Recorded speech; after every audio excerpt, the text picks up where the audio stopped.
Every person that I've ever coached is waiting on someone. But it's not a mentor, it's not a hire, it's not a significant other.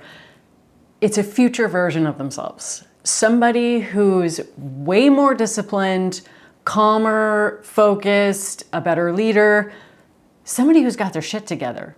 Spoiler alert, that person isn't coming. Future you is current you multiplied by time. Okay, stay with me for the next few minutes because I'm going to show you how to stop waiting for a future version of you that isn't coming and how to start building one that is. Hi, I'm Jenny Evans. I'm a resiliency expert, an executive coach, a keynote speaker, and I've been in the room with thousands of leaders from top companies like Ameriprise, Comcast, Estee Lauder, Pepsi. And this is my next video in this series, what I've learned from over 20 years of working with Fortune 500 executives. The whole point, I want to share their mistakes with you so you don't end up in the same position. Let's go. David called me on a Tuesday. Senior role, big compensation, a resume that most people would kill for, as well as a growing sense that something was off. And so I asked him a question that I ask a lot of my coaching clients early on. Describe to me in detail the best version of yourself that you're trying to become. He really didn't hesitate because he had been thinking a lot about this. And he said, you know what? I want to be calm under pressure. I want to be strategic. I want to be focused. I want to be that leader that everybody wants to work for. I want to be that person that's fully present, makes people feel seen, and I want to be a great father and husband. And I was thinking okay, great answer, legit. And I said, okay, pull up your calendar from the last 30 days, and I want you to identify all of the evidence that this person is actually under construction. There was a long pause on the line while David scrolled through his calendar, and finally he said, Jenny, I don't see him anywhere. And I said, okay, has the last 30 days been like a normal month or has it been an unusual month? There was more silence, and then he said, this has actually been a normal month. Here's what I told David.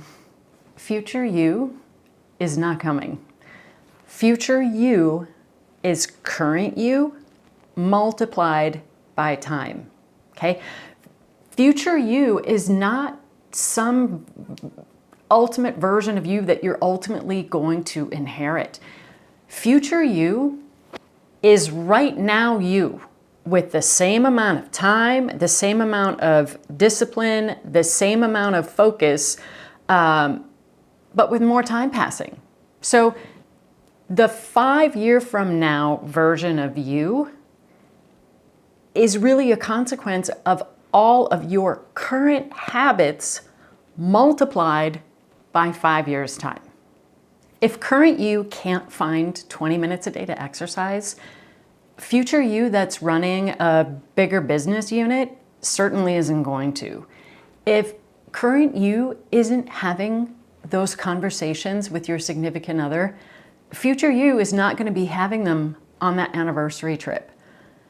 If current you doesn't know who your 8-year-old's best friend is, future you's not going to know who they're dating at 16. And I want to say this really isn't a discipline problem or a you problem. It's a neurological one. Okay. A UCLA researcher named Hal Hirschfield put people into fMRI scanners, and when they thought about their future selves, their brain activity looked almost identical to the brain activity when they thought about a stranger.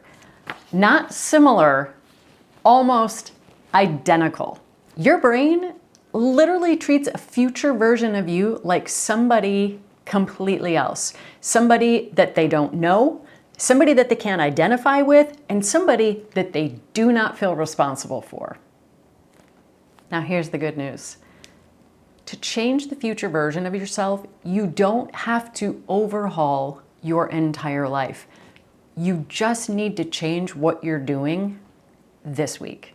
Because if future you is current you multiplied by time, it's just about changing one or two small habits, and this really compounds over time.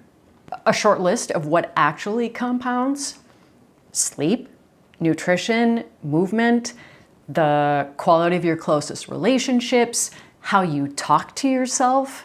Simply fixing your sleep fixes your mood, it fixes your energy, it fixes your relationship, it fixes your focus. I mean, those are 4 positive changes just based off of one commitment. One real conversation with your partner every week is changing who you're going to be married to at 65.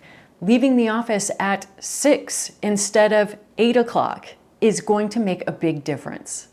None of these things necessarily feel consequential in the moment, but they are consequential over time. There is no more disciplined, more focused, more healthy version of you that's just waiting down the road for you to arrive. Future you is current you, just a little bit older. Every choice that you make this week is either bringing you closer to that person or further away. Choose accordingly.